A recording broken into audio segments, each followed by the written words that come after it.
Olá, pessoal, tudo bem? Conseguiram entregar as atividades semana 1 e 1 complementar e semana 2 e 2 complementar? Qualquer dúvida, continue entrando em contato com os professores para saber como se faz para enviar. Hoje nós vamos ver as atividades da semana 3 e semana 3 complementar. Vamos falar sobre tomada de notas, um assunto que você pode usar em todas as matérias para melhorar os seus estudos. Eu sou a professora Andréa Mapa, de Língua Portuguesa, e este é o canal Adoro Saber. Bora lá, que a aula já vai começar!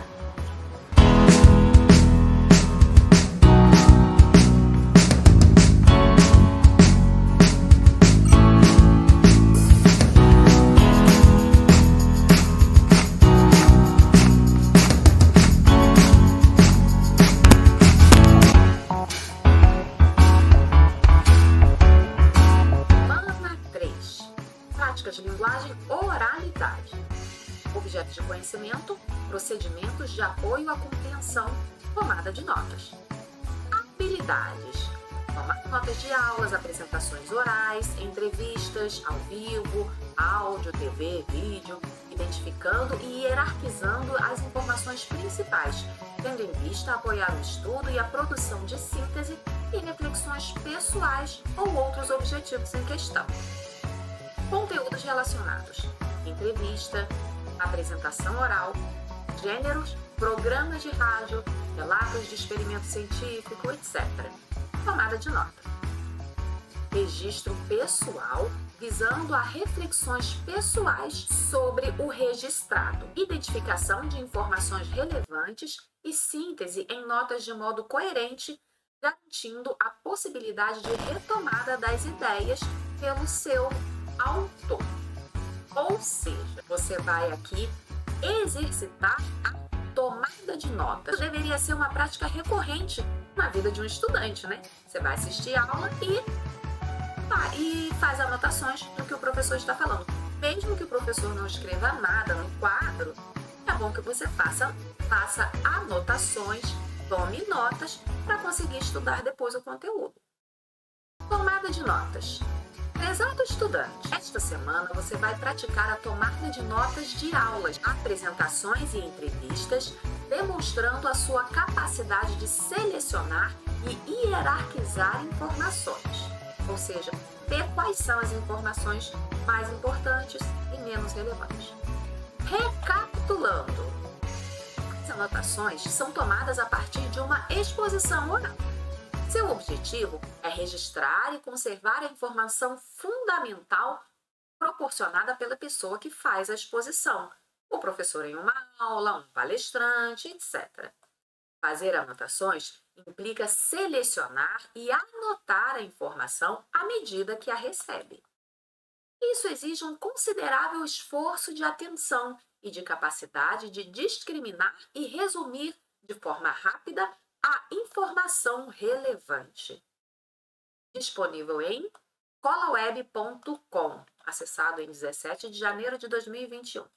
Para saber mais sobre esse tema, acesse pt.wikihow.com, tomada de notas. É importante ressaltar que tomar nota não é anotar tudo o que a pessoa está falando. Você vai anotar os pontos mais importantes para você conseguir retomá-lo depois, conseguir estudar, ler aquilo ali e lembrar de tudo que a pessoa falou, ou dos pontos mais importantes. Você vai começar colocando a data, lá no alto da folha, depois o título da apresentação a qual você está tomando nota, o assunto, né, dessa ação ou dessa aula. E vai começar anotando as palavras-chave. São aqui que contêm as principais informações a respeito do que você está ouvindo. Você anota as palavras e deixa um espaço entre elas, porque depois você pode retornar nelas e fazer anotações adicionais.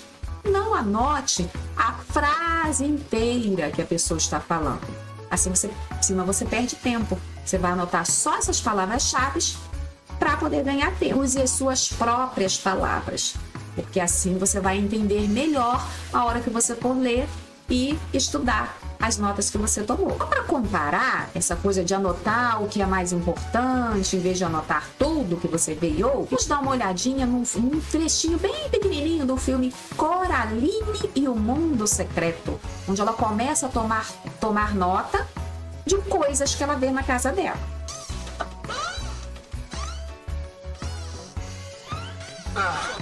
Essa casa aqui tem 150 anos. E daí? Daí, explora ela. Vai lá fora e conta quantas portas e janelas essa casa tem e liste tudo que for azul. Só me deixa trabalhar.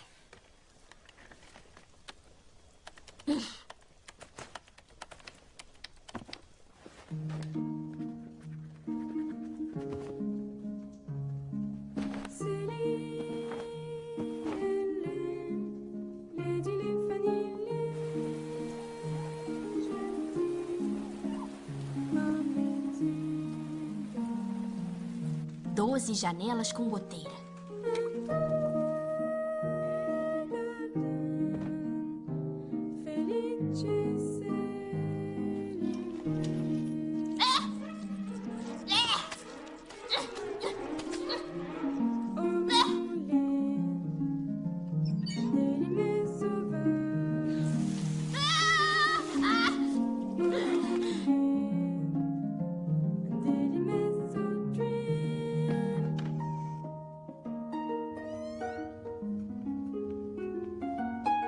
Cuidado, está quente. 12 insetos nojentos, um boiler velho enferrujado. Não, não, não, não, não, não.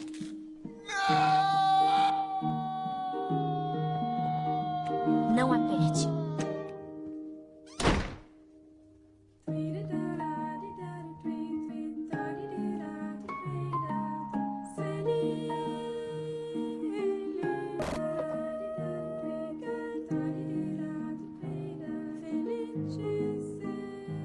Um menino chato de azul num quadro extremamente chato. 4 janelas incrivelmente chatas e não tem mais portas. Perceberam como ela anotou só as coisas importantes e não tudo o que ela viu? Vamos agora então à nossa tomada de notas.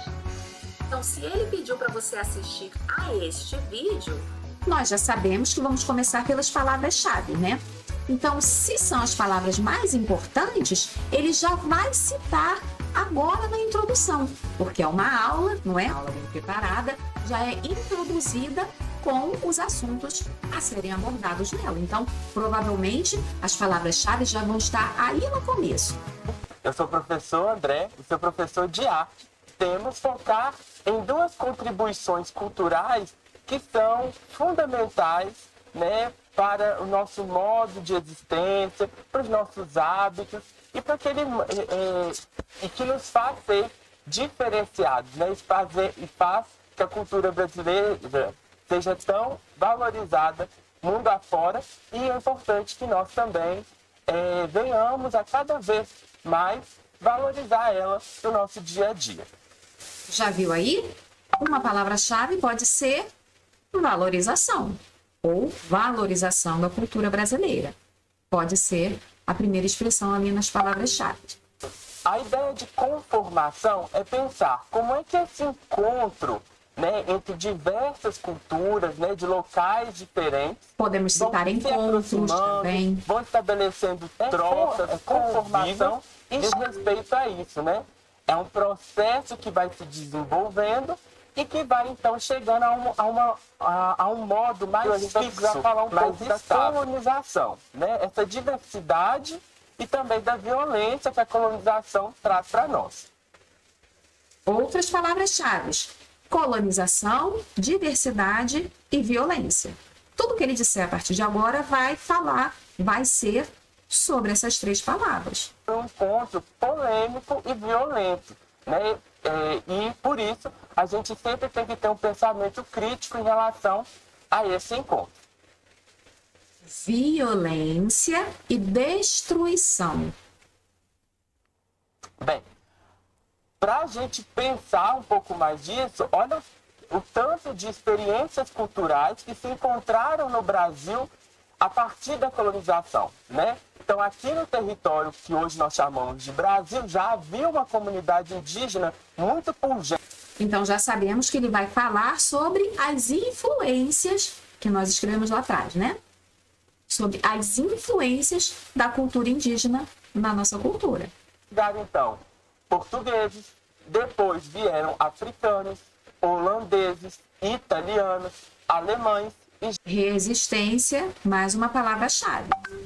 dos próprios indígenas, né, no início da colonização, que fogem saem do litoral brasileiro e fogem para o interior para não serem explorados pelos portugueses naquele início da colonização. Né? Então, esse é um modo de resistência, né? Fugir, eu não vou participar dessa troca nesse momento. Possivelmente agora, ele vai falar sobre a geografia, como a geografia do Brasil influenciou na formação da nossa cultura. Então, o território nacional é muito grande. Toda essa vastidão de povos provocou a formação de uma cultura plural e de culturas diferentes. Viu? Falou de novo da diversidade, que a gente já anotou lá atrás, né? Contribuíram para o processo cultural brasileiro se tornasse diverso. Por causa dessa geografia, cada região vai poder desenvolver um modo específico de se expressar culturalmente a partir dos encontros que se estabeleceram. Então a gente tem um exemplo aqui, a música sertaneja. Encontramos nela elementos que remetem à vida do campo demográfico. A influência indígena. Em 2010, é de influência indígena. A língua, né, primeiramente, no nosso território. Agora as influências africanas. Né, de comunidade iorubá, né, que vem ali do Benin, da língua, também vai aparecer marcas. Aí fala das influências na língua, na culinária, na arte, assim como houve com as influências da cultura indígena. Dessa influência africana. E aí tem a questão do racismo. Olha aí o racismo, que nós já anotamos lá atrás também.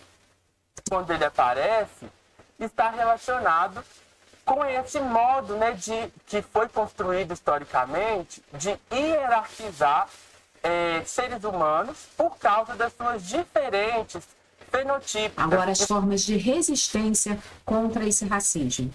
Então, em todas essas relações, houve conflitos, tensões, e que ainda estão na nossa sociedade, mas que a gente tem lutado, né, por meio da educação, por meio das ações sociais, reverter esse pensamento e, por meio da arte, também pensar como valorizar essas culturas e identidades no nosso dia A valorização, novamente, que nós falamos lá atrás. a dia. Bem, espero que você tenha gostado da nossa aula de hoje.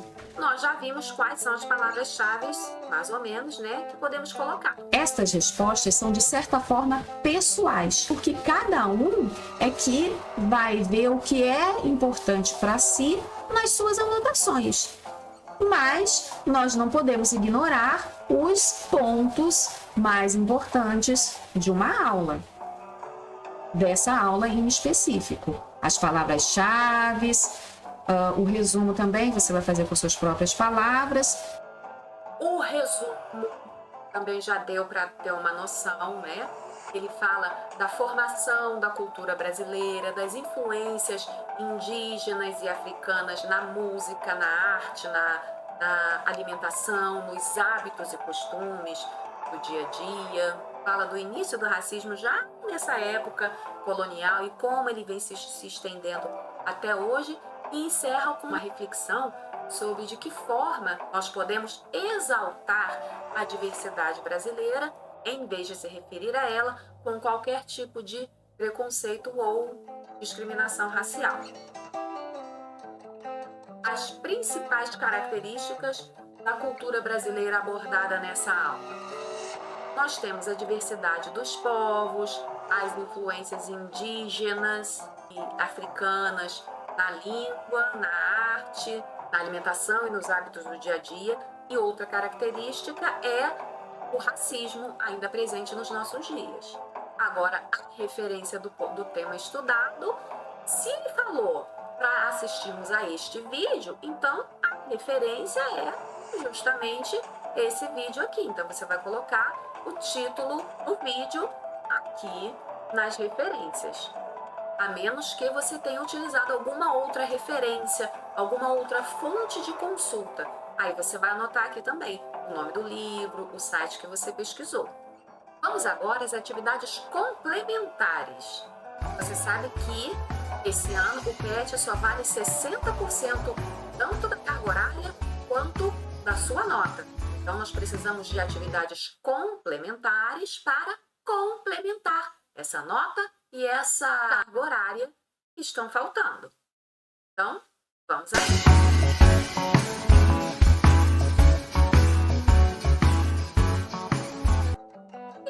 Referenciação e progressão referencial. Na norma culta dos textos orais e escritos, os falantes da língua constroem e reconstroem seus objetos do discurso, fazendo um processo de introdução e retomada de termos a todo momento. Antes de mais nada, é importante lembrar que o uso da norma padrão não está relacionado ao falar certo ou errado. Ela é apenas mais uma variante da língua e geralmente é utilizada em centros urbanos e por pessoas que tiveram acesso à escolarização mais alta. Podemos identificar traços da norma culta na textualidade, ou seja, no modo como os falantes introduzem ideias e as articulam, seja como ligam as ideias no seu texto. No processo de introdução, apresentamos o referencial, ou objeto de discurso, que é o termo mais importante do texto. Para evitar sua constante repetição, fazemos a retomada desse referente usando um pronome. Pode ser pessoal, demonstrativo, possessivo, relativo ou outro sinônimo. Assim, quanto maior o repertório, mais variedade de estratégia de retomada podemos usar e mais próximos da norma padrão ficamos. Essas ideias estão no site novaescola.org.br. Atividades. Para fazer as atividades a seguir, assista ao documentário Ele Era um Menino Feliz, Menino Maluquinho 30 anos depois. Disponível em, aqui, o link para assistir o documentário inteiro. Mas se não for possível você assistir ao documentário inteiro, você pode assistir ao fragmento que só tem 2 minutos, disponível aqui nesse link.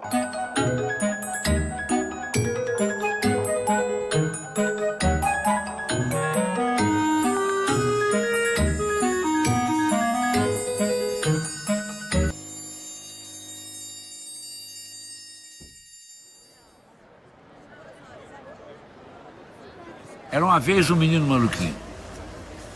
Ele tinha um olho maior do que a barriga, tinha fogo no rabo, tinha vento nos pés, umas pernas enormes que davam para abraçar o mundo. Tem muita história para contar do menino maluquinho, porque ele está falando da alma dele, do sentimento dele, quer dizer. Mas, na verdade, ele é o menino libertário, né? Por isso que ele acho que ele fez tanto sucesso. Foi uma professora que leu para mim no primário. 29ª edição, já é bem antiguinho.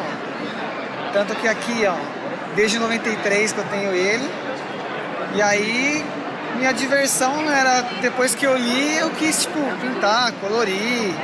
Eu falei, vou deixar o livro mais bacaninha, né? Aí eu me diverti, assim, pintando. Coloquei parte da minha vida, parte das minhas imaginações, das minhas fantasias no livro. Isso foi bacana, assim, ao mesmo tempo que eu li, eu criei a minha própria história, né? O Ziraldo, ele é um cara legal, assim como ele terminou o livro, ele é uma pessoa feliz, e eu acho que ele tenta passar isso no livro dele, né? Passar para as pessoas que toda criança precisa brincar, precisa ter suas fantasias, suas imaginações, para poder ter uma formação bacana para o futuro, né? Para se tornar gente grande. Eu sei que foi uma bela aventura. Quando o livro ficou pronto, eu lembro que eu falei pro pessoal do Pasquim, rapaz, eu acho que eu acertei na mosca aqui, viu? Acho que esse livro vai vender muito. E não deu outra.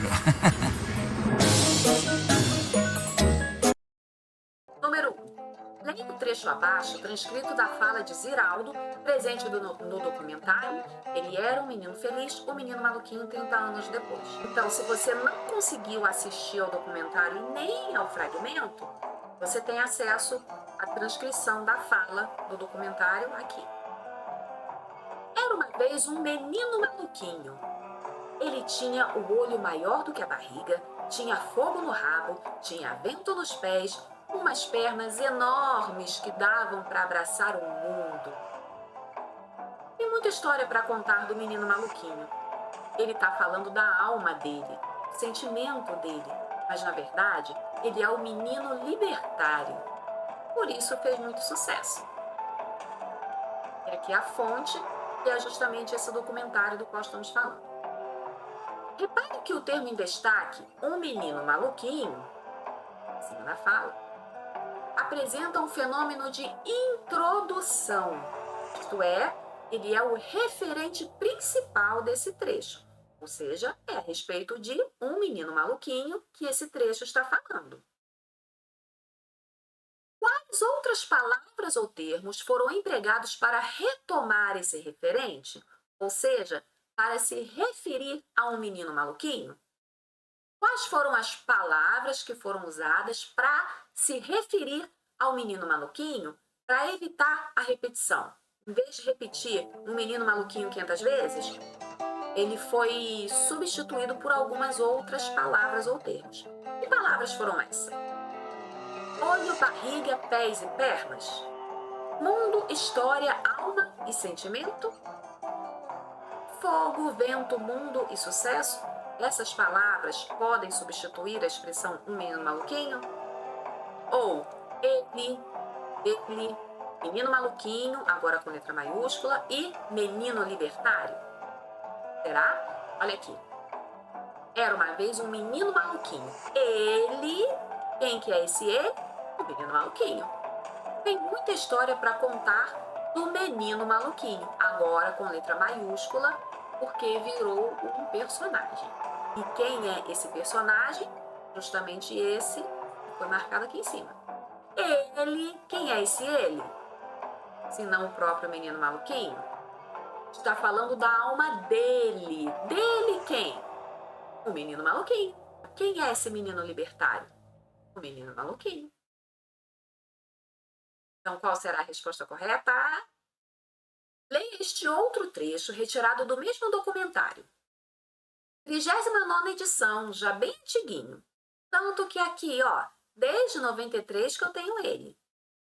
E aí, a minha diversão era, depois que eu li, eu quis, tipo, pintar, colorir. Aí eu falei, vou deixar o livro mais bacaninha, né? Aí eu me divertia pintando. Coloquei parte da minha vida, parte das minhas imaginações, das minhas fantasias no livro. Isso foi bacana. Ao mesmo tempo que eu li, eu criei a minha própria história, né? Ziraldo, ele é um cara legal. Assim como ele terminou o livro, ele é uma pessoa feliz. E eu acho que ele tenta passar isso no livro dele, né? Passar para as pessoas que toda criança precisa brincar, precisa ter suas fantasias, suas imaginações, para poder ter uma formação bacana no futuro, né? Para se tornar gente grande. Número 2. As falas do trecho acima são mais formal ou menos formal? Comparando esse trecho aqui, que usa vários termos para substituir um menino maluquinho, não repete palavras. Essa linguagem aqui é mais formal ou informal? Então, comparando com aquela linguagem, essa daqui, que repete várias palavras, é mais formal ou menos formal? Você vai escrever aqui, mais formal, menos formal. 3. As palavras e expressões que são introduzidas, ou seja, que são objeto ou referencial, e que são retomadas nas frases seguintes, são, desse trecho aqui, tem algumas palavras que são referentes, que são o tema a respeito do qual se está sendo falado, a respeito do qual se está falando em cada parágrafo desse. Que palavras são essas? Sobre o que se está falando no primeiro parágrafo e no segundo. Essas é que são o objeto do discurso ou referencial. São esses termos que vão ser retomados nas frases seguintes. Quais são eles? Bem antiguinho, no primeiro parágrafo, e livro, no segundo parágrafo. Ele está falando de bem antiguinho e de livro, no segundo parágrafo? Ou está falando de ele, no primeiro parágrafo, e pessoa feliz, no segundo parágrafo? Ou 39ª edição, no primeiro parágrafo, e Ziraldo, no segundo? Está sendo usado aqui para introduzir o tema, sobre o que está sendo falado aqui no primeiro parágrafo e no segundo parágrafo.